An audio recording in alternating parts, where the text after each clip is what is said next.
అనగనగా ఒక ఊరిలో ఒక కట్టెలు కొట్టేవాడు ఉండేవాడు. అతడు చాలా పేదవాడు కానీ నిజాయితీ గలవాడు.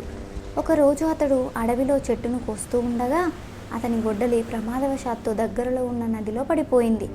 గొడ్డలి పడిపోయినందుకు అతడు బాధపడ్డాడు. ఇప్పుడు నేను ఎలా జీవించాలి అని ఆందోళన చెందాడు.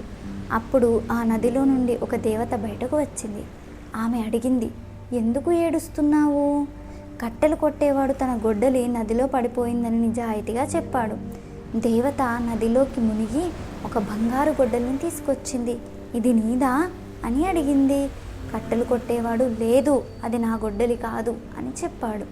తర్వాత దేవత వెళ్ళి ఒక వెండి గొడ్డలిని తీసుకొచ్చింది. ఇది నీదా అని అడిగింది. అతడు లేదు, అది కూడా నా గొడ్డలి కాదు అని చెప్పాడు. చివరికి దేవత అతని పాత ఇనుప గొడ్డలిని తీసుకొచ్చింది. ఇది నీదా అని అడిగింది. కట్టెలు కొట్టేవాడు ఆనందంగా అది నా గొడ్డలి అని చెప్పాడు. దేవత అతని నిజాయితీకి మెచ్చి 3 గొడ్డలులను బంగారు, వెండి, ఇనుప అతనికి బహుమానంగా ఇచ్చింది. కట్టెలు కొట్టేవాడు దేవతకు కృతజ్ఞతలు చెప్పి ఆనందంగా ఇంటికి వెళ్ళిపోయాడు.